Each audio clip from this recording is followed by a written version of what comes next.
Hello बच्चे लोग, आज मैं आपके सामने लेक्चर नंबर 3 इलेक्ट्रोस्टैटिक्स का लेकर आया हूँ।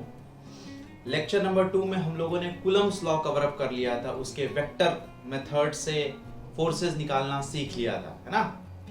आज के इस लेक्चर में हम लोग उसको और फॉरवर्ड बढ़ाते हुए इक्विलिब्रियम ऑफ चार्जेस के ऊपर ध्यान देंगे। मान लो कुछ n नंबर ऑफ चार्जेस है, सब लोग सिमेट्रिकली रखे हुए हैं, है ना, सबके सब पॉजिटिव। तो एक और एक्स्ट्रा चार्ज हम डाल देने के वजह से ये सारे n जो चार्जेस थे वो सब कहीं मूव नहीं करने वाला है। तो इस तरह के कंसेप्ट्स हम लोग आज स्टडी करेंगे। ध्यान से देखते रहो, मजा आने वाला है, काफी कुछ सीखने को मिलेगा आपको इस लेक्चर से। फिर उसके बाद हम लोग इस इलेक्ट्रोस्टैटिक चैप्टर को हम लोग SHM चैप्टर से भी देखेंगे, चार्जेस का ऑसिलेशन करना भी सीखेंगे। तो देर मत करो, फटाफट देखना स्टार्ट करो। तो शुरू करते हैं आज के इस टॉपिक में, जिसका नाम है इक्विलिब्रियम ऑफ चार्जेस। ध्यान से देखते रहना किस तरह से हम लोग कैलकुलेट करते हैं। इसमें सबसे पहला सवाल के थ्रू हम लोग एक्सप्लेन समझेंगे इस टॉपिक को। मान लो कि मैंने 2 चार्ज ले लिए। कितने चार्ज? 2 चार्ज, ठीक है। Q और 4Q 2 चार्ज है, ठीक है। इन दोनों के बीच में डिस्टेंस मैंने रख दिया है लेट अस से L, ठीक है। 2 चार्जेस, उसके बीच में डिस्टेंस है L, ठीक। सवाल यह है कि हम तीसरा चार्ज कहाँ रखें। फाइंड द मैग्नीट्यूड नहीं, सिर्फ लोकेशन बताओ। फाइंड द लोकेशन, मैग्नीट्यूड बाद में निकालेंगे। Find the location of third charge so that the third charge is in equilibrium. Third charge is in equilibrium. हमें तीसरे चार्ज के बारे में ध्यान देना है ना। ये दोनों चार्ज फिक्स कर रखे हैं, ठीक है। जल्दी से अटेम्प्ट करके बताओ कि कहाँ पर होगा। आई होप अटेम्प्ट किया होगा, नहीं अटेम्प्ट किया तो कोई बात नहीं, समझते हैं हम लोग, ठीक है। तीसरे चार्ज की तलाश है, तो तीसरे चार्ज की तलाश जो है वो इसी लाइन पे होगी, ठीक है। तो टोटल 3 लोकेशन है। पहला लोकेशन है कि यहाँ पर इन दोनों चार्जेस के लेफ्ट साइड में, दूसरा लोकेशन है कि इन दोनों के बीच में, और तीसरा लोकेशन है कि इन दोनों के राइट साइड में, ठीक है। यही 3 लोकेशन हो सकता है। एक एक लोकेशन पे हम लोग चेक करते हैं और फिर डिसाइड करते हैं और फिर इंपॉर्टेंट रिजल्ट भी बना लेंगे कि कहाँ पर रखना चाहिए चार्ज को, ठीक है। तो लेट अस कंसिडर पहला वाला लोकेशन यहाँ पर है, ठीक है। एक स्मॉल q चार्ज ले लेते हैं और इसके बारे में सोचते हैं, ठीक। अब ध्यान देना, ठीक। और हम क्या किए, इस a पहला वाला चार्ज को a बोल दिए, दूसरे वाले चार्ज को b बोल दिए, ठीक है। और स्मॉल q चार्ज पर हम फोर्स लिख रहे हैं a की वजह से। तो A पर जो है वो रिपल्सिव फोर्स होगा। सोचो, force due to A repulsive होगा ना, दोनों पॉजिटिव चार्ज है, स्मॉल q और कैपिटल Q। और B के वजह से इस स्मॉल q पर वो भी रिपल्सिव होगा, है ना, दोनों पॉजिटिव चार्ज है, फोर्स ड्यू टू B। तो ये स्मॉल q चार्ज जो है ये यहाँ पर रुक सकता है क्या? ये तो भागेगा दूर। सोचो, यहाँ पर अगर रख दिए तो इसके वजह से इधर और इसके वजह से भी इधर, है ना, तो ये इक्विलिब्रियम तो नहीं हो सकता है, डेफिनेट सी बात है। तो इसका मतलब हम ये कह सकते हैं कि लेफ्ट साइड में हमें कोई लोकेशन नहीं मिलने वाला इक्विलिब्रियम का, ठीक। सेम कहानी हम लोग क्या करते हैं, अब हम लोग चले जाते हैं मान लो राइट साइड में, ठीक है। राइट साइड में देखते हैं, तो राइट साइड में चार्ज को रख दिए, फिर हम A के वजह से सोचेंगे, तो A के वजह से रिपल्सिव फोर्स, ठीक है। यहाँ से यहाँ पर A है और यहाँ पर इन दोनों के बीच में जो Q पर फोर्स लगेगा वो रिपल्सिव है, ठीक। तो यहाँ पर लिख दिया F ड्यू टू A। और B के वजह से भी ये भी रिपल्सिव फोर्स, अरे ये भी Q भागेगा बाहर दूर, तो ये यहाँ पर हो सकता है क्या इक्विलिब्रियम? नहीं आ सकता है, इसका मतलब ये तो नहीं है, ठीक। तीसरा लोकेशन कहाँ बच गया? इन दोनों के बीच में, ठीक है। तो अब इन दोनों के बीच में मान लेते हैं कि यहाँ पर Q रख दिए, ठीक है, ये यहाँ पर Q रख दिए और लेट अस कंसिडर कि ये x डिस्टेंस है, तो बाकी बचा कितना होगा? L minus x distance. अब इस Q पर डायरेक्शन जरा देखो, तो Q पर कौन कौन सा फोर्स होगा? तो A के वजह से जो फोर्स लगेगा वो राइट साइड लगेगा, repulsive force due to A। और B के वजह से जो फोर्स लगेगा वो भी repulsive force due to B।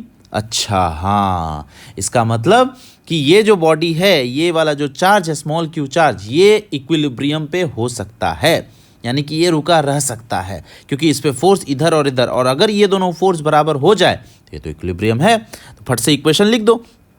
कि ए के वजह से फोर्स और बी के वजह से फोर्स बराबर होना चाहिए। ए के वजह से जो फोर्स होगा वो होगा के क्यू बाय एक्स का स्क्वायर इज इक्वल टू के 4q small Q by l minus x का होल स्क्वायर। यहाँ से q स्मॉल क्यू कटा, कैपिटल क्यू कटा, के कट गया, है ना। और उसके बाद दोनों इक्वेशन में अंडर रूट लगा दो फटाफट। तो अंडर रूट जब लगाए तो यहाँ पर बचा 1/x is equal to 2/l minus x, है ना। फिर l minus x is equal to 2x, और इससे पता चल गया कि x का वैल्यू l/3 है। अच्छा ठीक है, बहुत बढ़िया, l/3 पर आया। तो इसका मतलब हम एक इम्पॉर्टेंट बात ये कह सकते हैं कि अगर दोनों बॉडी दो चार्जेस ए और बी चार्ज अगर दोनों पॉजिटिव है, दोनों पॉजिटिव चार्जेस है, तो इक्विलिब्रियम पॉइंट बाहर में तो नहीं हो सकता, मिडिल में होगा। और कहाँ पर मिडिल में, किसके पास, छोटे वाले चार्ज के पास या बड़े वाले चार्ज के पास? सर छोटे वाले चार्ज के पास इक्विलिब्रियम मिलेगा, क्योंकि ये डिस्टेंस l/3 है और ये डिस्टेंस 2l/3 है। तो जाहिर सी बात है, ठीक है, इंपॉर्टेंट रिजल्ट लिखवा दूंगा, डोंट वरी। अभी तो हम अगला सवाल, ये अगर सवाल समझ में आ गया तो अगला सवाल सेम यही क्वेश्चन है, बस मैं वैल्यू चेंज करके दे रहा हूँ। फटाफट बताओ कहाँ पर होगा। ये रहा अगला सवाल। यहाँ पर भी हम लोगों ने दो चार्ज ले लिया, एक Q लिया है और दूसरा -9Q लिया है, ठीक है। दोनों ऑपोजिट साइन वाले चार्ज हैं। तो आपसे वही पूछा गया है कि तीसरा चार्ज को कहाँ पर रखे, इस साइड रखे, इस साइड रखे या इस साइड रखे, और कितने डिस्टेंस पे रखे सच दैट कि वो तीसरा चार्ज इक्विलिब्रियम में। जल्दी से अटेम्प्ट करके बताओ। आई होप अटेम्प्ट हो गया होगा। चलो ठीक है, ध्यान से फिर से वैसा ही हम लोग करते हैं। सेम सवाल है बट क्वेश्चन जो है, ये मान लो ए नंबर चार्ज है और ये बी नंबर चार्ज है, ठीक है। ए नंबर चार्ज पे पहला वाला हम क्या करते हैं, मान लो कि हम लोग रख लेते हैं राइट साइड में, ठीक है। इस बार राइट साइड में रख लिए, राइट साइड में स्मॉल क्यू चार्ज को पकड़ लिए, ठीक। अब फोर्स जरा बताना कि ए पर फोर्स, ए के वजह से स्मॉल क्यू पर, ये वाला जो ए है ना, इस क्यू चार्ज पर और इस चार्ज पर ए के वजह से कितना फोर्स लगेगा, कौन सा डायरेक्शन में लगेगा? सर दोनों पॉजिटिव चार्ज है, तो स्मॉल क्यू पर चार्ज तो बाहर की तरफ लगेगा, है ना, रिपल्सिव लगेगा। ये हो गया फोर्स ड्यू टू ए। और ध्यान देना, बी के वजह से जो फोर्स है वो होगा कितना, नेगेटिव चार्ज है तो अट्रैक्टिव, लेकिन इसका मैग्नीट्यूड बहुत ज़्यादा है तो ये बहुत ज़्यादा फोर्स लगाएगा। सोच के देखो, F जितना लगाएगा, ये वाला चार्ज और ये वाला चार्ज के बीच का जो मैग्नीट्यूड है ना, ये मैग्नीट्यूड बहुत कम है, प्लस डिस्टेंस भी बहुत ज़्यादा है, तो फोर्स तो ऑब्वियसली बात है कम होगा। लेकिन ये वाला जो चार्ज है, इसका मैग्नीट्यूड बहुत ज़्यादा है और डिस्टेंस भी बहुत कम है, तो फोर्स बहुत ज़्यादा लगेगा। सोच के देखो ना, कूलम्स लॉ का फोर्स फॉर्मूला लगा के देखो, K(Q1Q2/r²। ठीक, बहुत बढ़िया, ये समझ में आ रहा अपने को। अच्छा, तो इसका मतलब कि ये कभी भी इक्विलिब्रियम नहीं हो सकता है यहाँ पर, ठीक है। सोचो अच्छे से कि force is equal to K(Q1Q2/r² है। फोर्स कब बढ़ेगा, जब आप डिस्टेंस को घटा दोगे और चार्ज का मैग्नीट्यूड को बढ़ा दोगे। तो यहाँ पर चार्ज का मैग्नीट्यूड को हम बढ़ा दिए हैं और डिस्टेंस को हम घटा दिए हैं। घटा देने से ये फोर्स बहुत ज़्यादा बड़ा हो गया। लेकिन यहाँ पर क्या है, मैग्नीट्यूड कम है और डिस्टेंस भी ज़्यादा है, तो ये फोर्स कम होगा। तो ये दोनों कभी भी इक्विलिब्रियम नहीं आ सकता है 100%, ठीक है। अच्छा चलो ठीक है, ये समझ में आया। फिर उसके बाद एक काम करते, दूसरी जगह जो है हम बीच में रख के देखते हैं। बीच में जैसे रख के देखें इस क्यू चार्ज को, तो ए के वजह से जो फोर्स लगा वो तो क्या रिपल्सिव फोर्स लगा, दुश्मनी है, दूर भागेगा, ठीक है, Fa। और बी के वजह से जो फोर्स लगेगा वो अट्रैक्टिव फोर्स होगा, इधर लगेगा Fb।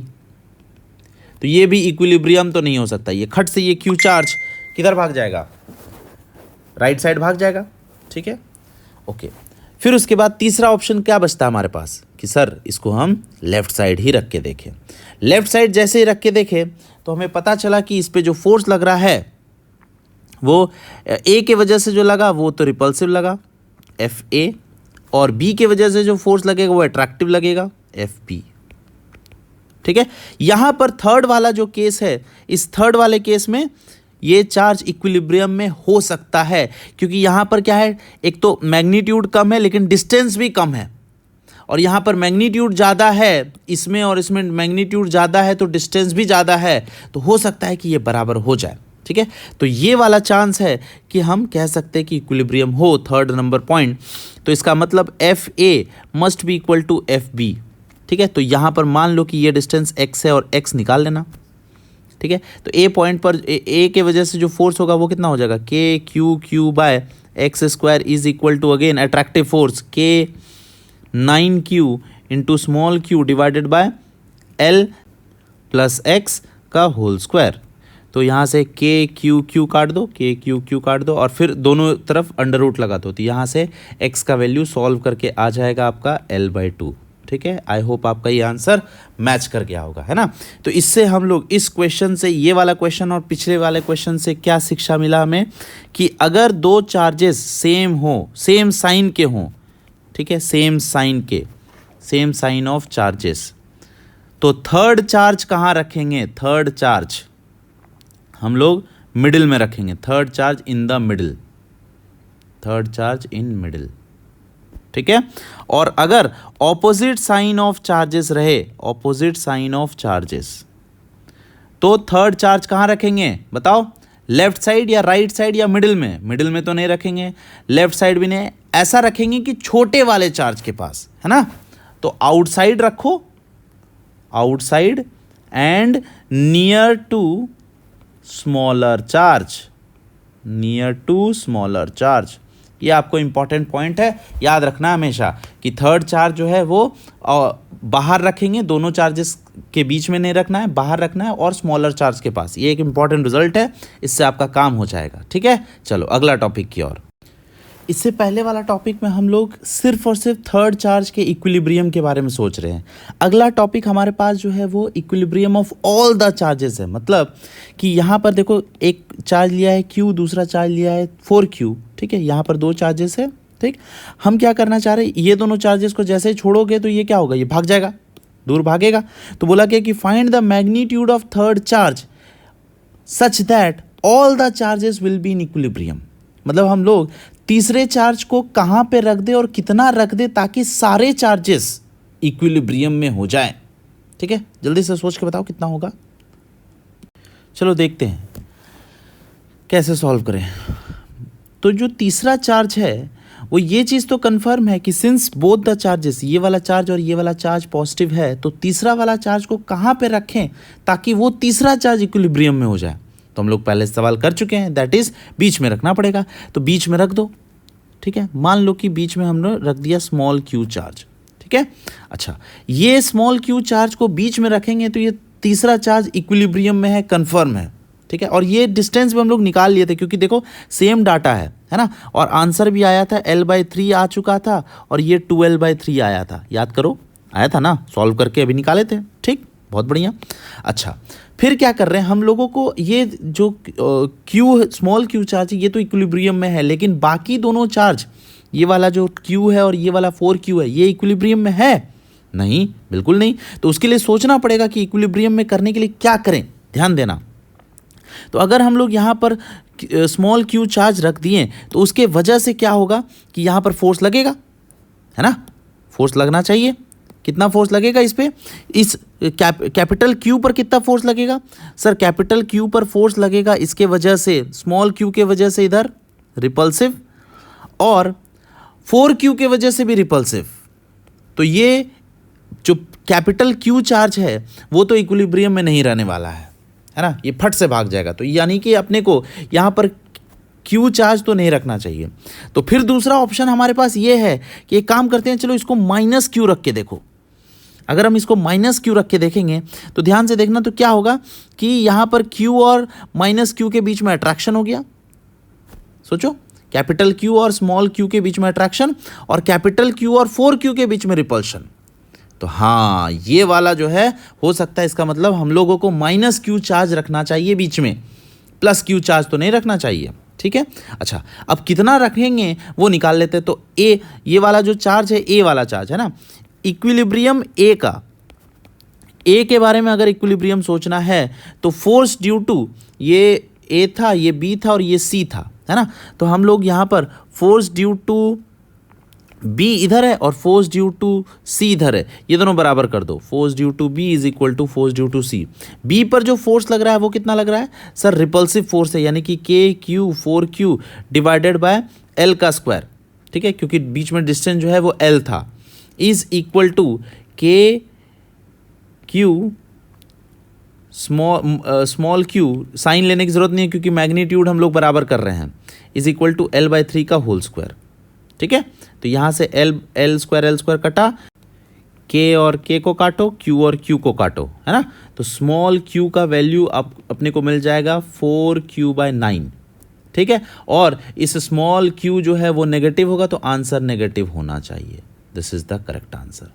क्या इतनी बात क्लियर है? अगर आपको ये बात समझ में आई तो फटाफट अगला सवाल एकदम सेम यही सवाल करना है, बस वैल्यू चेंज करके दे रहा हूं मैं, बताना क्या होगा आंसर। चलो फटाफट ये क्वेश्चन अटेम्प्ट करो। यहाँ पर मैंने एक Q चार्ज लिया, यहाँ पर -4Q चार्ज है, पॉजिटिव नेगेटिव चार्ज, इन दोनों के बीच में सेपरेशन L है। हम तीसरा चार्ज को कहाँ पे रखेंगे such that all the 3 charges are in equilibrium. Attempt करो, उसके बाद बताता हूँ सॉल्यूशन। आई होप अटेम्प्ट हो गया होगा ये क्वेश्चन, ठीक है। चलो सॉल्व करते हैं। तो सबसे पहली बात कि 2 चार्जेस अगर अपोजिट साइन के हों तो थर्ड चार्ज को कहाँ पे रखना चाहिए ताकि इक्विलिब्रियम मिल जाए। सर थर्ड चार्ज को आउटसाइड रखना चाहिए, इन दोनों के आउटसाइड में। किधर? छोटे वाले चार्ज के पास या बड़े वाले चार्ज के पास? सर छोटे वाले चार्ज के पास, ये पता है अपने को, ठीक है। तो यहाँ पर हम लोगों ने थर्ड चार्ज रख दिया लेटस से Q, ठीक है। कितना डिस्टेंस पर? X डिस्टेंस पर रख दिए।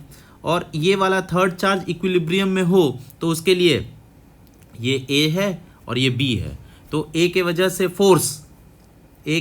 फोर्स इस स्मॉल q पर रिपल्सिव फोर्स होगा और B के वजह से जो फोर्स होगा वो अट्रैक्टिव फोर्स होगा। तो FA और FB यहाँ पर आ गया और ये दोनों फोर्सेस बराबर होने चाहिए। FA और FB अगर बराबर हैं तो उसके वजह से कितना हो गया, that is KQ/X square. A के वजह से फोर्स और B पे कितना हो जाएगा, that is KQ × 4Q divided by L+X का होल स्क्वायर, ठीक है। यहाँ पर नेगेटिव साइन रखने की जरूरत नहीं है, हम लोग सिर्फ और सिर्फ उसका मैग्नीट्यूड बराबर कर दे रहे हैं। तो KQ कट गया, KQ कट गया, तो 1/x अंडर रूट ले लो 2/L+X, है ना। तो यहाँ से आ गया L+X is equal to 2x, तो x is equal to L आ गया। सबसे पहली बात लोकेशन पता चल गया अपने को, ठीक।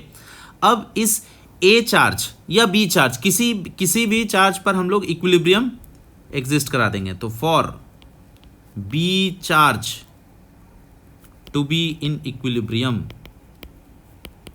ठीक है। तो B पे कौन कौन सा फोर्स लग रहा है, मान लो ये वाला चार्ज हम C बोल दिए, तो A और B के बीच में अट्रैक्टिव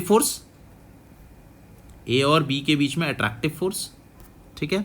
और B और C के बीच में भी अट्रैक्टिव फोर्स हो जाएगा, तब तो दिक्कत है, तब तो B इक्विलिब्रियम हो नहीं सकता। इसका मतलब अपने को ये वाला जो C वाला जो चार्ज है वो ये +Q तो नहीं रखना पड़ेगा, -Q रखना पड़ेगा ताकि इसके वजह से यहाँ पर रिपल्शन हो जाए। तो फोर्स C के वजह से और फोर्स A के वजह से ये दोनों बराबर हो जाए। FA must be equal to FC। FA का वैल्यू कितना लिख दोगे, तो A और B के बीच में फोर्स, तो ये हो जाएगा KQ4Q divided by L square is equal to FC के वजह से लिखोगे KQ4Q डिवाइडेड बाय 2L का होल स्क्वायर, ठीक है। तो यहाँ से KQ काट दिया, 4 भी कट गया, ठीक है। तो यहाँ पर अंडर रूट लगा दिया तो अपने पास L स्क्वायर भी कटेगा, ठीक है। तो Q4Q is equal to small q होना चाहिए, है ना। तो Q is equal to with sign लेंगे तो -4Q will be the correct answer. I think आपका ये आंसर मैच किया होगा, है ना, ठीक है। अगर ये सवाल समझ में आया तो अगला सवाल जल्दी से ध्यान दो क्या है। अगला सवाल हमारे पास यहाँ पर ये है कि 3 चार्जेस ले लिया है और तीनों एक इक्विलैटरल ट्रायंगल में रख दिया जिसका डायमेंशन A है, इक्विलैटरल ट्रायंगल, ठीक है। उसके कॉर्नर्स पर रख दिया गया। अब सवाल यह है कि find the magnitude of fourth charge. हम लोग फोर्थ चार्ज कहाँ पर रखे और कितना रखे so that all the charges are in equilibrium, सारे के सारे चार्जेस इक्विलिब्रियम में हो जाए। तो उसके लिए कितना मैग्नीट्यूड ऑफ चार्ज रखना चाहिए, जल्दी से बताओ। चलो सॉल्व करते हैं, ध्यान से देखना। सबसे पहले एक काम करते हैं, नंबरिंग कर लो, ठीक है। तो ये हो गया मान लो पहला वाला नंबर 1, पहला चार्ज, दूसरा चार्ज, तीसरा चार्ज, ठीक है। अच्छा 1 और 2 के बीच में 1 पे फोर्स हम निकाल रहे हैं, ठीक है। तो 1 पे 2 के वजह से जो फोर्स लगेगा वो रिपल्सिव लगेगा इस डायरेक्शन पे, ऐसा। लेट अस से F0, ये F0 का वैल्यू अपने को पता है, ठीक है। और 3 के वजह से जो 1 पे लगेगा वो किधर लगेगा, वो भी इधर लगेगा और उतना ही लगेगा, that is F0, same magnitude, ठीक है। तो इसका मतलब नेट फोर्स जो है वो इधर लगने वाला है, ठीक है। लेट अस से F0 डैश है नेट फोर्स, या Fn बोल लो, ठीक है, ओके। 1 पे इतना नेट फोर्स लग रहा है। अब 1 को हमें रोकना है, 1 जो है वो दूर भाग जाएगा। 1 को रोकने के लिए एक ऐसा चार्ज लेंगे, चौथा चार्ज, जो इसको अट्रैक्ट कर ले, है ना, दूर ना भागे। अच्छा सेम कंडीशन हम 2 को भी चाहते हैं, 2 पे भी इतना ही फोर्स लगेगा, 3 पे भी इतना ही फोर्स लगेगा, सब के सब दूर भागना चाहेंगे। तो ऐसा कुछ करो, ऐसा जगह पे चार्ज रख दो चौथे चार्ज को, ताकि इक्वी डिस्टेंस हो इन सारे चार्जेस से। तो इसका मतलब वो इक्वी डिस्टेंस कहाँ हो सकता है सर, वो पॉइंट कहलाएगा सेंट्रॉयड। सोचो, वो पॉइंट कहलाएगा सेंट्रॉयड। यहाँ पर हम चार्ज रख दिए, ये है हमारा चौथा चार्ज, ठीक है, जो कि कुछ डी डिस्टेंस पर होगा। ये डी डिस्टेंस का वैल्यू बता सकते हो सर? ये डी डिस्टेंस का वैल्यू होगा d is equal to a/√3, ठीक है, मैथमेटिक्स लगा करके आ जाएगा, ठीक है, आ गया हमारे पास, ओके, बहुत बढ़िया। तो ये जो चौथा वाला चार्ज है, इससे एक अट्रैक्शन फोर्स लगेगा 1 वाले चार्ज पर, दैट इज F4, ठीक। और अपना अगर 1 चार्ज को इक्विलिब्रियम में रखना है तो Fn must be equal to F4 होना चाहिए। अब Fn क्या है सर? Fn तो इन दोनों फोर्सेस का रिजल्टेंट है, F0 और F0 का रिजल्टेंट है ना, ये वाला F0 और ये वाला F0 का रिजल्टेंट है Fn। इस Fn का वैल्यू जरा बता दो, कैसे निकालोगे? 2 वेक्टर है ना इधर, तो Fn हम कह सकते हैं, इसके बीच का एंगल जरा बताओगे कितना आएगा? इसके बीच का एंगल है 30 डिग्री और इसके बीच का एंगल है 30 डिग्री, है ना।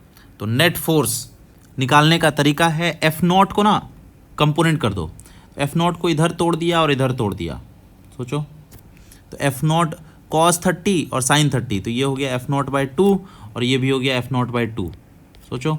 और इधर में F0√3/2 जोड़ करके हम कह सकते कि Fn net force will be equal to 2 times of F0√3/2, तो ये काट के आ जाएगा √3F0,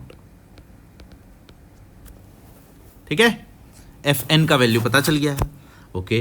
तो ये बस वैल्यू पुटअप करना है, तो ये हो गया हमारा √3 टाइम्स ऑफ F0। F0 का वैल्यू हो जाएगा K, F0 क्या है? K²/A² is equal to F4। F4 क्या था? अट्रैक्शन फोर्स, ये हो गया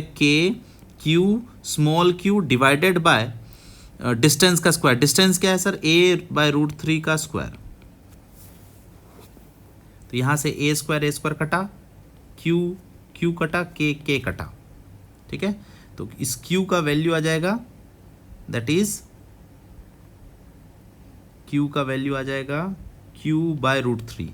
सॉल्व करो अच्छे से, ठीक है। अच्छा, और अगर ये स्मॉल q पॉजिटिव हुआ तब तो इक्विलिब्रियम आ नहीं सकता, तो आंसर क्या होना चाहिए? विद अ नेगेटिव साइन, ये आंसर होना चाहिए। क्या क्लियर है? ठीक है, बहुत अच्छी बात है। अगला सवाल एकदम बिल्कुल इसी कंसेप्ट पे बेस्ड है, फटाफट बना के दिखाना। चलो जल्दी से ये सवाल अटेम्प्ट करो। यहाँ पर दिया हुआ है एक स्क्वायर ले लिया गया, इस स्क्वायर का डायमेंशन ले लो a, ठीक है, और चारों चार्जेस ले लिया गया इसके सारे कॉर्नर्स पे, ठीक। बोला गया कि कहाँ पे रखे और कितना रखे, फिफ्थ चार्ज का मैग्नीट्यूड कितना होना चाहिए ताकि सारे चार्जेस इक्विलिब्रियम में हो। जल्दी से अटेम्प्ट करो, ये पिछले वाले कंसेप्ट पे के ही ऊपर है। आ जाओ सॉल्व करते हैं, ध्यान से देखो क्या होगा। सबसे पहले फिर से हम लोग नंबरिंग कर लेते हैं। ये नंबरिंग कर लिया 1 2 3 4, ठीक है। 1 पे चार्ज बताओ, सॉरी 1 पे फोर्स बताओ इन 2 3 4 के वजह से, ठीक है। तो ये किधर होगा? 2 के वजह से इधर, F2, 3 के वजह से इधर और 4 के वजह से इधर। याद है कुछ? ये सवाल क्या हम लोग कर चुके हैं? ओके, कर चुके हैं। तो इसका जो नेट फोर्स आता है वो किधर आता है? नेट फोर्स आता है इस 3 के डायरेक्शन में, यानी कि ये डायरेक्शन में अपना नेट फोर्स आता है, दिस इज Fn आता है, ठीक है। इन 2 3 4 के वजह से जो नेट फोर्स है 1 पे वो रेड वाले से मैंने दिखा दिया है। अच्छा, तो पांचवा चार्ज को हम ऐसा जगह रखेंगे equi distance from all the charges so that इस एफ नेट को रोक दे। तो वो एक ही जगह है, उसके सेंटर पे स्मॉल क्यू, ये पांचवा नंबर ऑफ चार्ज है और ये जो भी डिस्टेंस होगा इसको अट्रैक्ट करना चाहिए। अट्रैक्ट करवा दो, सोचो होगा ना। तो ये हो गया F5। क्या करना है, इन दोनों फोर्सेस को बराबर कर दो, यानी कि Fn must be equal to F5। ठीक है, Fn हम लोग सॉल्व करके निकाले थे पिछले वाले लेक्चर में, है ना। क्या आया था, जल्दी बताओ आंसर। ये आया था Fn का value that is KQ² by 2a² into 2√2 + 1। ये पिछले वाले क्वेश्चन से हम लोग पिछले वाले लेक्चर में हम लोगों ने सॉल्व करके निकाला था F नेट, है ना, वहां से कॉपी कर ले रहा हूं। Is equal to F5। F5 का वैल्यू कितना हो रहा है, F5 का वैल्यू जल्दी बताओ। तो ये सर डिस्टेंस निकालना पड़ेगा। ये डिस्टेंस हो जाएगा कितना, a/√2 होगा ये डिस्टेंस, a/√2। बस फिर क्या है, K capital Q small q by a/√2 का स्क्वायर। यहाँ से Q का वैल्यू सॉल्व करके निकाल लो, ये K और K काट दो, तो Q का वैल्यू यहाँ से आ जाएगा -2√2 + 1। नेगेटिव साइन हमने एक्स्ट्रा लगाया है क्योंकि अट्रैक्ट करना है ना। ये नेगेटिव चार्ज होगा, सोच लो। क्या क्लियर है? ठीक है, अगर ये सवाल भी समझ में आ गया तो अगला सवाल फटाफट करके बताना कितना होगा। अब स्क्वायर के बदले मैंने ले लिया क्यूब और 8 चार्ज रख दिए उसके सारे कॉर्नर्स पे। ठीक है, फिर से पूछ लिया कि 9वां चार्ज कहाँ पे रख दें और कितना रख दें ताकि सारे चार्जेस इक्विलिब्रियम में हो जाए। बिल्कुल वही वाला कंसेप्ट है, फटाफट बताओ कितना आंसर होगा। चलो सॉल्व करते हैं, ध्यान से देखना। तो सर 9वां चार्ज जो होगा वो सारे चार्जेस से इक्वी डिस्टेंस होना चाहिए, यानी कि एकदम बीचों बीच होगा, बॉडी के सेंटर पे होगा 9वां चार्ज, लेट अस से Q, और वो भी नेगेटिव चार्ज होना चाहिए, है ना। ये नेगेटिव आंसर होगा। ओके, अब किसी एक कॉर्नर पे नेट फोर्स जितना भी लग जाए, जिस भी डायरेक्शन पे लगे नेट फोर्स, उसके उल्टे डायरेक्शन में हम लोगों को F9 लगाना पड़ेगा ताकि ये रुक जाए। नेट फोर्स अपने को पता है ना, ये हम लोग निकाल चुके हैं और F9 के बराबर कर देंगे।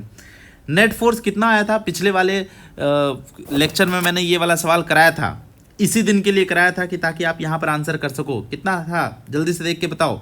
तो वो था KQ² बाय a² इंटू √3 + √3/2 + 1/3, कुछ ऐसा आंसर आया था।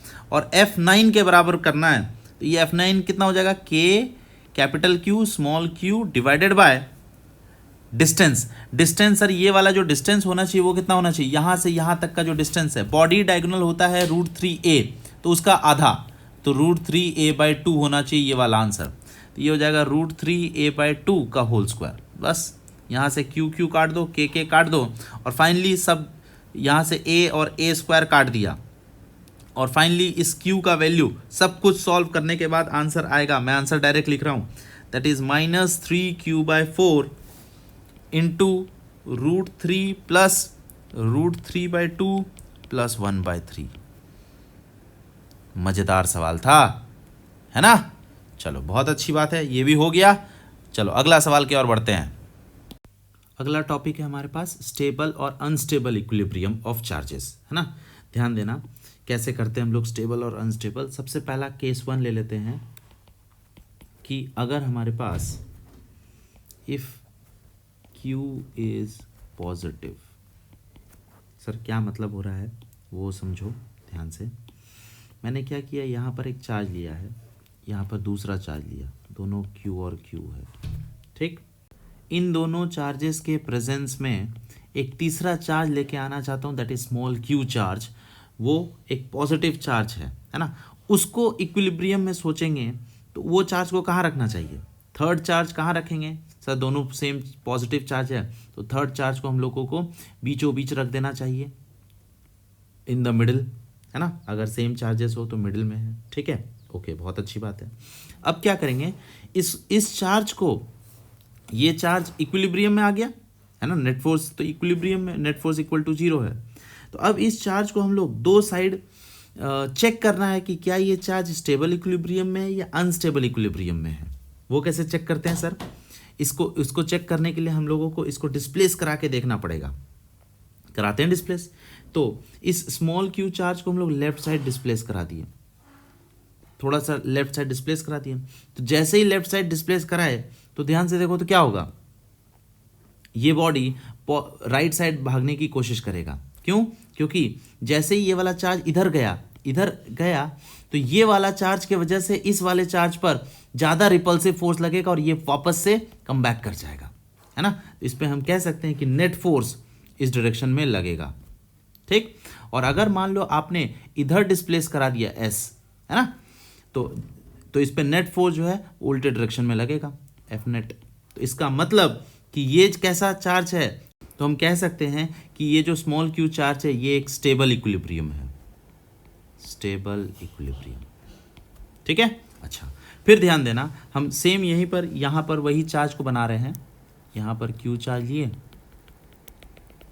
लेकिन क्यू चार्ज ले लिया, ठीक है। दोनों सेम क्यू चार्ज है, लेकिन इस बार जो क्यू चार्ज है वो इक्विलिब्रियम में होने के लिए सेंटर पे ही आएगा क्यू चार्ज। लेकिन इस बार हम क्या कर रहे हैं, इस बार हम अलोंग द एक्स एक्सिस ना डिस्प्लेस करा के वाई एक्सिस की तरफ डिस्प्लेस करा रहे हैं। ध्यान से देखना, तो इसका डिस्प्लेसमेंट हम लोग क्या किए, किधर लेके चले गए, ऊपर की तरफ, ऊपर लेके चले जाओ, ठीक है। तो ये चार्ज मान लो यहाँ पहुँच गया, एस हमारा यहाँ पर है, ठीक है। तो एस हमारा अगर यहाँ पर है तो इस पे नेट फोर्स किधर लगेगा सर, इस पे नेट फोर्स जो है वो रिपल्सिव होगा। ये स्मॉल क्यू चार्ज है तो इस पे रिपल्सिव होना चाहिए इधर, और इस कैपिटल क्यू की वजह से अगेन इस पे चार्ज लगेगा, इस पे फोर्स लगेगा इस डायरेक्शन में, तो नेट फोर्स ऊपर के डायरेक्शन में हो जाएगा। यानी कि ये फोर्स मिला के नेट फोर्स ऊपर के तरफ। तो जैसे ही आपने बॉडी को डिस्प्लेस कराया ऊपर और नेट फोर्स इसके वजह से इधर और इसके वजह से इधर नेट फोर्स ऊपर लगा, इसका मतलब ये वाला जो चार्ज है फट से भाग जाएगा, दूर भाग जाएगा। जैसे ही दूर भागा इसका मतलब ये क्या है, ये कैसा इक्विलिब्रियम में था सर, ये अनस्टेबल इक्विलिब्रियम में था। ये हम कह सकते हैं कि this is in unstable equilibrium. क्या इतनी बात क्लियर है? ठीक है।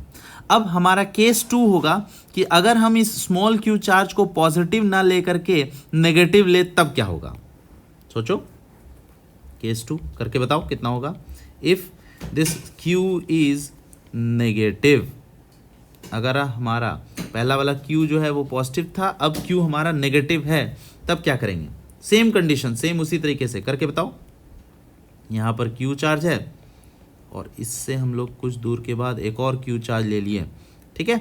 और इसको इक्विलिब्रियम में रखने के लिए यहाँ पर एक चार्ज ले लिए हैं, इसके सेंटर पे माइनस क्यू चार्ज, ठीक है, सेंटर पे माइनस क्यू चार्ज। तो अभी भी ये इक्विलिब्रियम में है? हाँ है सर, बिल्कुल है। सोचो, इस क्यू पर इस चार्ज से यहाँ पर इधर में अट्रैक्शन फोर्स लगेगा, ये चार्ज इधर अट्रैक्ट होगा इसके वजह से और इधर अट्रैक्ट होगा इसके वजह से, तो ये इक्विलिब्रियम में है और ये इन दोनों के मिड पॉइंट पर रहेगा। अच्छा, ठीक है सर। अब हम करेंगे क्या, फिर से हम इसको डिस्प्लेस करा के चेक करते हैं। तो मान लो किसी को भी इधर डिस्प्लेस करा दिए, ऐसा एस डिस्प्लेस करा दो। तो जैसे ही ये इधर डिस्प्लेस करा दिए तो ये बॉडी पर ये इधर आ गया। तो अब सोचो कि ये जैसे ही इधर आ गया तो इस चार्ज का अट्रैक्शन फोर्स बढ़ जाएगा, तो ये चार्ज इसके तरफ तुरंत अट्रैक्ट हो जाएगा। तो हम कह सकते हैं कि इस बॉडी पर नेट फोर्स बढ़ जाएगा लेफ्ट साइड में। तो ये कैसा इक्विलिब्रियम है सर, ये अनस्टेबल इक्विलिब्रियम में है, ये एक अनस्टेबल इक्विलिब्रियम में है, ठीक है। फिर वैसा ही केस हम लोग यहाँ पर भी ले लेते हैं। यहाँ पर ले लिए हैं क्यू और बीच में कौन सा चार्ज रख दिए, माइनस क्यू चार्ज को रख दिए। और इस बार हम लोग एक्स एक्सिस की तरफ डिस्प्लेस ना करा के वाई एक्सिस की तरफ डिस्प्लेस करा दिए, यानी कि हम लोग डिस्प्लेस करा दिए ऊपर की तरफ एस। तो ये पहुंच गया ऊपर, मान लो यहाँ पर। तो यहाँ पर जैसे ही पहुंचा तो देखो कौन कौन सा फोर्स लग रहा होगा सर, इसके वजह से अट्रैक्शन फोर्स लगेगा ऐसा, और इसके वजह से भी अगेन अट्रैक्शन फोर्स लगेगा ऐसा, है ना। तो नेट फोर्स किधर लगेगा, नीचे की तरफ। तो इसका मतलब बॉडी को हम ऊपर डिस्प्लेस करा दिए और ये नीचे की तरफ आ गया। इसका मतलब क्या है कि सर ये स्टेबल इक्विलिब्रियम में है। अगर ये अपना पोजीशन को कम बैक कर गया तो स्टेबल इक्विलिब्रियम कहलाएगा, और अगर ये दूर भाग गया तो अनस्टेबल कहलाएगा, और अगर कहीं नहीं भागा वो वहीं रहा तो न्यूट्रल इक्विलिब्रियम कहते हैं हम लोग क्या इतनी बात क्लियर है? स्टेबल अनस्टेबल का मतलब? अच्छा ठीक है, बहुत अच्छी बात है। अब ये बताओ कि हम लोग स्टेबल इक्विलिब्रियम के केस में, जैसे ये वाला जो स्टेबल इक्विलिब्रियम है और ये वाला जो स्टेबल इक्विलिब्रियम है ना, तो ये वाला चार्ज को अगर हम इधर से इधर डिस्प्लेस करा दिया और वापस ये कम बैक कर गया, यानी कि ये जो चार्ज ये तो ऐसे ऐसे ऑसिलेट करने लग जाएगा। सोचो, ये ऐसे ऐसे ऑसिलेट करने लग जाएगा। सेम केस में यहाँ पर भी ऐसे ऐसे ऑसिलेट कर जाएगा। तो क्या हम इसका टाइम पीरियड निकाल सकते हैं इस ऑसिलेशन का? अगला सवाल हमारा वही है, ध्यान से देखो कैसे निकालेंगे। तो ये रहा heading, time period of oscillation, है ना।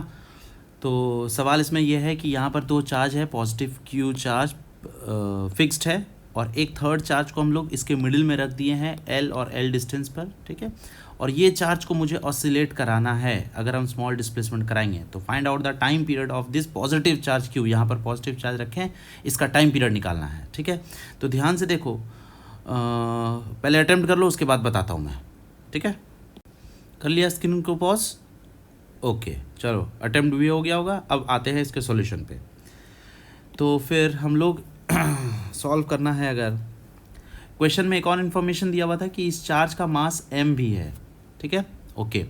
और अगर मान लो कि ये चार्ज को हम लोग y एक्सिस की तरफ ऑसिलेट कराएं, y एक्सिस की तरफ अगर डिस्प्लेस कराएं, तो ये बाय रिपल्शन से ये तो चार्ज दूर भाग जाएगा। इसका मतलब कि ये वाला चार्ज इस तरफ तो यहाँ से तो ऑसिलेट नहीं कर सकता, y एक्सिस में ऑसिलेट नहीं कर सकता। इसको ऑसिलेट करना है तो x एक्सिस में ही ऑसिलेट करवाना पड़ेगा, क्योंकि स्टेबल इक्विलिब्रियम x एक्सिस में ही है। और स्टेबल इक्विलिब्रियम का ही हम लोग टाइम पीरियड निकाल सकते हैं, अनस्टेबल का टाइम पीरियड नहीं निकाल सकते हो। तो एक काम करो, इसको थोड़ा सा डिस्प्लेस करा दो। कितना डिस्प्लेस करा दो सर? x डिस्प्लेस करा देते हैं। तो ये चार्ज पहुँच गया यहाँ पर, ठीक है, q चार्ज पहुँच गया। अब इस पर कौन कौन सा फोर्स लग रहा है सर? एक तो फोर्स लगेगा लेफ्ट साइड से और दूसरा फोर्स लगेगा राइट साइड वाले से, है ना। तो कैपिटल क्यू वाले चार्ज के वजह से रिपल्सिव फोर्स होगा, तो ये इधर लगेगा, है ना। और इस वाले कैपिटल राइट साइड वाले कैपिटल क्यू की वजह से अगेन रिपल्सिव होगा, तो ये इधर होगा। तो राइट साइड वाले की वजह से फोर्स ज़्यादा होगा, तो नेट फोर्स जो है, net force will be equal to कितना लिखोगे? K Q q, k Q q by l minus ये वाला जो डिस्टेंस हो गया, ये कितना डिस्टेंस हुआ है? ये हो गया है एल माइनस एक्स, और ये वाला जो डिस्टेंस हुआ है वो एल प्लस एक्स हुआ है ना। अच्छा, तो राइट साइड वाले के वजह से जो फोर्स लग रहा है, राइट साइड वाला जो चार्ज है उसके वजह से फोर्स लग रहा है लेफ्ट साइड में, यानी कि ये लगेगा 1 माइनस एल माइनस एक्स का होल स्क्वायर। देखो के क्यू एक्स बाय डिस्टेंस का स्क्वायर, तो एल माइनस एक्स। यहाँ पर जो सेपरेशन है, पहले हम इन दोनों के बीच में फोर्स निकाल रहे हैं, ठीक है, और फिर इन दोनों के बीच में फोर्स लगा रहे हैं। तो ये वाला फोर्स और ये वाला फोर्स दोनों को माइनस कर दे रहे हैं। माइनस करने के बाद आ रहा है अपने को -1 बाय एल प्लस एक्स। सोचो, तो ये जितना भी फोर्स आया विद अ नेगेटिव साइन आएगा। क्यों? क्योंकि हम लोग राइट साइड डिस्प्लेस करा रहे हैं। नेट फोर्स जो है वो लेफ्ट साइड लग रहा है। This is the net force, ठीक है। चलो, बहुत अच्छी बात है। तो इसका मतलब यहाँ पर एलसीएम ले लो, इसका आ जाएगा minus K Q Q, LCM ले लिया। अच्छा, यहाँ पर स्क्वायर भी है ना। तो इसको सॉल्व करेंगे तो 4LX divided by L square minus x square, ठीक। अच्छा, अब यहाँ जो हम लोग ऑसिलेट करा रहे हैं, ये बहुत बड़ा डिस्प्लेसमेंट है, बहुत छोटा सा डिस्प्लेसमेंट है? सर बहुत छोटा सा डिस्प्लेसमेंट। किसके रिस्पेक्ट में? It is very small with respect to l. तो एल के कंपैरिजन में ये नेग्लेक्ट कर देंगे, तो यहाँ इसको नेग्लेक्ट कर दो। क्या क्लियर है?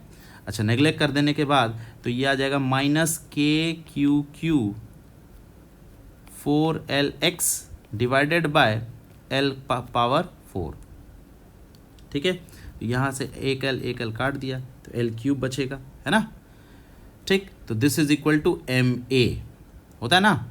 अच्छा, तो A अगर डायरेक्टली प्रोपोर्शनल टू -x आया तो इसका मतलब ये कन्फर्म SHM कर रहा है ना। तो इसको लिखेंगे m omega square x is equal to minus K Q Q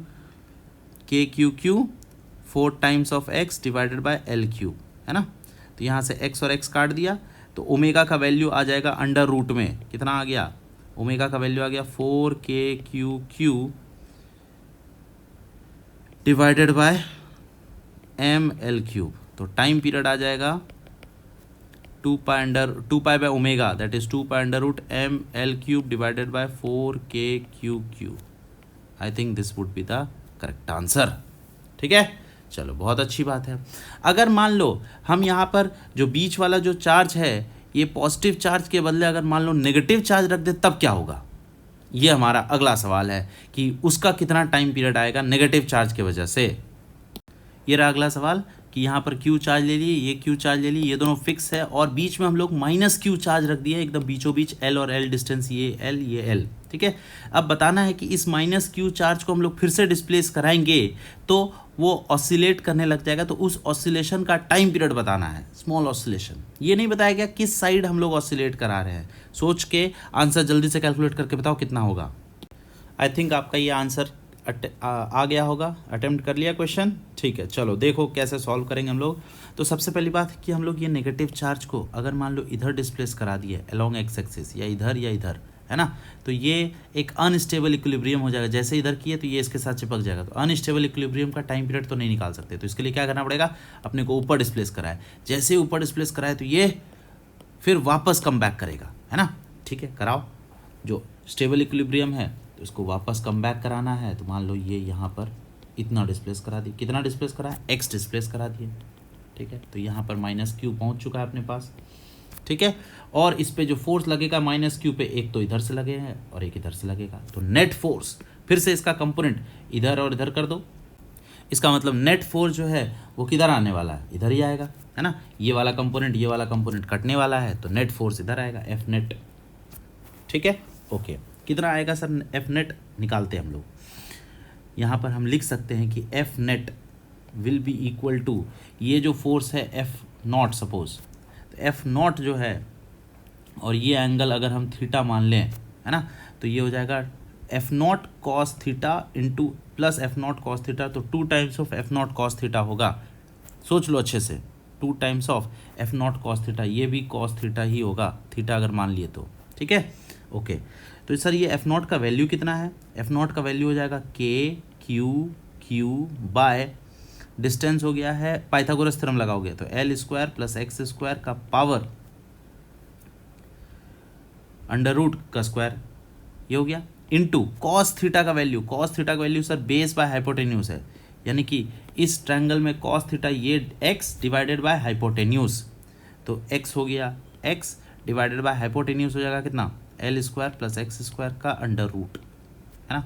तो इसको हम लिख सकते हैं कि 2 टाइम्स ऑफ के Q x divided by L square plus x square का पावर 3/2, ये हो गया हमारा नेट फोर्स। अच्छा, एक और चीज़ हम ये कह सकते हैं कि सर ये यहाँ पर आंसर जो आएगा वो एक नेगेटिव आएगा। सोचो क्यों नेगेटिव आएगा, क्योंकि हमने बॉडी को ऊपर डिस्प्लेस किया है, जैसे बॉडी को ऊपर डिस्प्लेस किया नेट फोर्स नीचे आया, तो एक नेगेटिव साइन आएगा एक्स के प्रोपोर्शनेट। ठीक है, तो इसका मतलब हम ये भी रख सकते हैं कि is equal to -2k x divided by, अब ये जो L है वो बहुत बहुत बड़ा है, L is very very large than x, कह सकते हैं ना, तो इसका मतलब यहाँ पर हो जाएगा L³ बचेगा। ठीक है, ये हमारा कोफिशिएंट हो गया।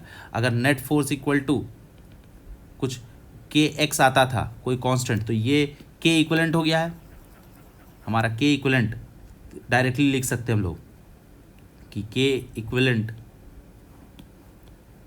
Is equal to 2k by L³ है, और टाइम पीरियड हमारे पास आता है 2 pi under root m/k, that is m/k equivalent, तो 2k बाय L³। क्या क्लियर है? तो ये हमारा जो चार्ज आया है वो नेगेटिव वाले के वजह से आया है, और पॉजिटिव वाले के वजह से जो आया था यहाँ पर, पॉजिटिव वाले के वजह से सिर्फ और सिर्फ यहाँ पर एक टर्म 4 आया था, और नेगेटिव वाले के वजह से यहाँ पर एक टर्म 2 आया है ना। तो इसका मतलब कौन बड़ा है सर, नेगेटिव वाला बड़ा है या पॉजिटिव वाला बड़ा है? नेगेटिव वाला बड़ा है। तो उन दोनों के बीच में रेशियो अगर निकालना चाहोगे T negative divided by T positive, है ना, तो वो आएगा √2 नेगेटिव वाले की वजह से, यानी कि T negative is equal to √2 times of T positive. कभी आपसे ये क्वेश्चन पूछा जा सकता है, तो आप इसको माइंड में रख सकते हैं। ठीक है, क्वेश्चन के रूप में है। चलिए आगे बढ़ते हैं हम लोग। ये रहा अगला सवाल, ध्यान से देखो क्या है कि एक रॉड ले लिया है, इस रॉड को मैंने यूनिफॉर्मली चार्ज डिस्ट्रीब्यूट कर दिया, पॉजिटिव चार्ज कितना किया है Q2, ठीक है, इसका लेंथ L दिया हुआ है, ठीक। और इस L लेंथ के रॉड से कुछ A डिस्टेंस पर एक और पॉइंट चार्ज रख दिया Q1, ये Q2 ये Q1, ठीक, और इन दोनों के बीच में डिस्टेंस A है। Find out the force between them. जल्दी से अटेम्प्ट करो इस सवाल को, फिर उसके बाद इसका सॉल्यूशन बताता हूँ। आई होप इस क्वेश्चन को भी आपने अटेम्प्ट कर लिया होगा, है ना। तो देखते हैं इसका सॉल्यूशन कैसे होगा। अच्छा एक बात बताओ मुझे, मेरे मन में ये आ रहा है कि क्या हम इस क्वेश्चन को ऐसे सॉल्व कर सकते हैं कि सर यहाँ पर एक पॉइंट चार्ज और इस रॉड को भी एक पॉइंट चार्ज यहाँ बना दे इसके डिस्टेंस पर, और ये डिस्टेंस ले ले L/2, तो A + L/2 पे Q2 चार्ज रखा है, K Q1 Q2 by R² लगा के आंसर आ जाए। क्या कहते हो, होगा क्या? नहीं होगा, याद रखना, क्योंकि कुलम्स लॉ जो है पॉइंट चार्जेस के लिए बना हुआ है, और यहाँ पर जितने पॉइंट चार्जेस है ये वाला अलग एक फोर्स आया, फिर ये वाला अलग फोर्स आया, ये वाला अलग फोर्स आया, तो ऐसे ऐसे डिस्टेंस बढ़ता जा रहा है। तो उन सारे फोर्सेस को हम लोगों को इंटीग्रेट करके निकालना है। इसका मतलब इंटीग्रेट करना है तो सर पहले एलिमेंट लेंगे। कैसे लोगे एलिमेंट बताओ? तो एक काम करो, इस पॉइंट चार्ज से डिस्टेंस x डिस्टेंस पर, पॉइंट चार्ज से x डिस्टेंस पर जा करके एक एलिमेंट काट दो। कितना एलिमेंट काट दे सर? dx। तो क्या बता सकते हो यहाँ पर जो चार्ज होगा वो कितना चार्ज होगा? सर छोटा सा dq चार्ज होगा, उसका वैल्यू कैसे निकालोगे? तो charge per unit length Q2/L into dx होना चाहिए। सोचो, ये छोटा सा निकाल लिया हम लोग, बहुत बढ़िया। अब इस dq वाले चार्ज, dq वाला चार्ज और q वाले चार्ज, इन दोनों के बीच में फोर्स ऑफ रिपल्शन निकाल सकते हो। तो हम लिखेंगे छोटा सा df force will be equal to k Q1 into dq divided by x²। और ऐसे ऐसे सारे फोर्सेस को हम लोग इंटीग्रेट कर देंगे तो अपने को नेट फोर्स मिल जाएगा, ठीक है। तो यहाँ से लिख दिया k Q1, dq का वैल्यू बता सकते हो कितना होगा? Q2 हो जाएगा divided by L into 1/x² into dx का इंटीग्रेशन कहाँ से कहाँ तक, x का वेरिएशन कहाँ से कहाँ तक। x जो है जब आप सबसे पहला एलिमेंट यहाँ पर कट करोगे तो उस समय x का वैल्यू हो जाएगा a, और फिर जब आखिरी एलिमेंट कट करते करते करते करते यहाँ तक पहुँचे तो आखिरी एलिमेंट कहाँ तक हो गया? a + L, यानी कि ये वेरिएशन जो हुआ है वो कहाँ से कहाँ तक? a से लेके a + L तक। तो अपने को फोर्स मिल गया कितना? k Q1 Q2/L into 1/x² का इंटीग्रेशन। सर 1/x² का इंटीग्रेशन -1/x होता है, और इसमें लिमिट हम लोग a से लेके a + L पुट कर देंगे। तो यहाँ पर जब नेगेटिव हो तो लोअर लिमिट पुट कर दो, यानी कि 1/a माइनस 1/a + L। इसको सॉल्व करके आंसर निकाल लो। कितना आएगा sir? Net force is equal to k Q1 Q2/L।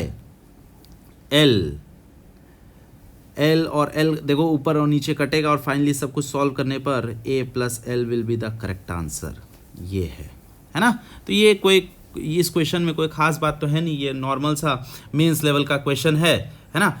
Medical वाले इस क्वेश्चन को स्किप कर सकते हो, क्योंकि उन लोगों में इंटीग्रेशन वाले सवाल थोड़े कम आते हैं, लेकिन वैसा कुछ खास बात नहीं है, ये नॉर्मल है, नॉर्मल इंटीग्रेशन आना चाहिए, है ना। ठीक है, बहुत अच्छी बात है। अगला सवाल जो है वो सिर्फ और सिर्फ एडवांस वाले लोगों के लिए है। अगर ये प्रॉब्लम समझ में आ गया है तो एक स्टेप फॉरवर्ड हम बढ़ जाते हैं, ठीक है। देखना कैसे सवाल पूछा जाएगा। देखो ये वाला अगला सवाल क्या है, पहली बात मेडिकल वाले छोड़ सकते हैं, और ये सिर्फ एडवांस लेवल का ही क्वेश्चन रहेगा ये, ठीक है। यहाँ पर क्या कर दिया मैंने, दो रॉड ले लिया है ना, L1 और L2 लेंथ का, दोनों पे चार्ज यूनिफॉर्मली डिस्ट्रीब्यूट कर दिया Q1 और Q2, और इन दोनों को कुछ सेपरेशन रख दिया, A डिस्टेंस का सेपरेशन है इन दोनों रॉड्स के बीच में, यहाँ से यहाँ तक, है ना। Find out the force between them, ठीक है। चलो अटेम्प्ट करके बताओ, उसके बाद बताता हूँ मैं सॉल्यूशन। आई थिंक हो गया होगा अटेम्प्ट। चलो देखते हैं, सॉल्व करते हैं क्वेश्चन। पिछला वाला सवाल का कंटिन्यूएशन है ये वाला सवाल। पिछला वाला सवाल में याद करो कि एक Q1 चार्ज लिया और यहाँ पर एक Q2 चार्ज ले लिया, ठीक है। ये L डिस्टेंस और ये A डिस्टेंस, राइट। तो इन दोनों के बीच में जो फोर्स आया था, नेट फोर्स, वो हमने लिखा था K Q1 Q2/L into 1/a minus 1/a + L लिखा था। ठीक है, मतलब ये क्या है, एक पॉइंट चार्ज और एक रॉड के बीच का फोर्स है। ठीक है, बिल्कुल यहाँ पर भी हम सेम कंसेप्ट को यहाँ पर वही लगाएंगे, पॉइंट चार्ज और रॉड के बीच में। तो हम लोग क्या करेंगे, सबसे पहला एक रॉड का एलिमेंट काटना स्टार्ट कर दो। तो यहाँ से एक काम करो, x डिस्टेंस लो, x डिस्टेंस पे जा करके एक dx का एलिमेंट कट कर दो। तो यहाँ पर फिर से ये dq चार्ज हो गया, ये dq चार्ज क्या लिखोगे, dq charge is equal to q2 by L2 into dx होगा। तो इस वाले रॉड और ये वाला पॉइंट चार्ज के बीच में जो फोर्स है वो ये है, लिख देते हैं क्या है, ध्यान से देखना, that is dF is equal to k, पहला वाला चार्ज q1 पूरा रॉड का, इंटू q2 जो होगा वो एक पॉइंट चार्ज है, that is dq, divided by L जो है वो रॉड का लेंथ होना चाहिए, तो रॉड का length L1, into space 1 by a minus 1 by a plus L। यहाँ पर जो 1 बाय a है, 1 बाय a ये वाला स्पेस, और 1 बाय a प्लस L मतलब ये वाला स्पेस, ये वाला डिस्टेंस है ना। तो वही चीज़ यहाँ पर, ये वाला पॉइंट चार्ज का ये डिस्टेंस और ये वाला डिस्टेंस, इस पॉइंट चार्ज का ये वाला एंड तक और ये वाला एंड तक माइनस करना है। तो अपने को मिल जाएगा 1 by x minus 1 by x plus L1। देखो तो पहले ये समझ में आया तो बताओ, नहीं समझ में आया फिर से एक बार सोचो कि ये कैसे हुआ है ना। यहाँ पर ये जो a 1 बाय a है, मतलब पहला इस एंड का ये वाला डिस्टेंस, रॉड का ये वाला डिस्टेंस, और ये वाला पॉइंट और ये वाला पॉइंट के बीच का डिस्टेंस a प्लस L है। तो वही चीज़ यहाँ पर भी पॉइंट चार्ज का ये वाला एक एंड और दूसरे एंड के बीच का स्पेसिंग है, वो हम लोग माइनस कर दे रहे हैं। क्लियर है, चलो अच्छी बात है। अब उसके बाद इसको हम लोग फिर से क्या करेंगे, ये dF is equal to k q1 into dq का वैल्यू कितना है sir, q2 by L1 L2, ठीक, 1 by x minus 1 by x plus L1 into dx का इंटीग्रेशन कहाँ से कहाँ तक, x का वेरिएशन सर, x यहाँ से यहाँ तक, मतलब यहाँ सबसे पहला एलिमेंट यहाँ पर कटेगा तो x का वैल्यू a हो जाएगा, और जब ये चलते चलते यहाँ तक पहुँच जाएगा तो a प्लस L2 तक हो जाएगा। तो इसको इंटीग्रेट करेंगे कहाँ से कहाँ तक, a से लेके a प्लस L2 तक। बस कहानी खत्म, और कुछ नहीं करना है, बस फिजिक्स खत्म हो गया, अब मैथमेटिक्स है। फटाफट करके बताओ कितना होगा। ये हो जाएगा k q1 q2 by L1 L2 into 1 by x का इंटीग्रेशन कितना होगा सर, ln x, तो ln a plus L2 divided by a minus ln a plus L1 plus L2 divided by a plus L1। ध्यान से देखो, ये value put up कर रहे हैं, है ना।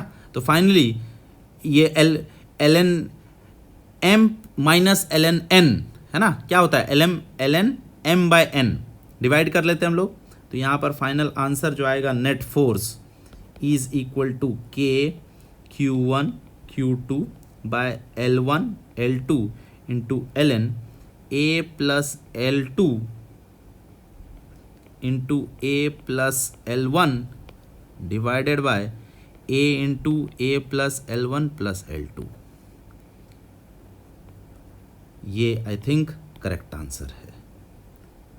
आपको समझ में आया होगा ये, है ना।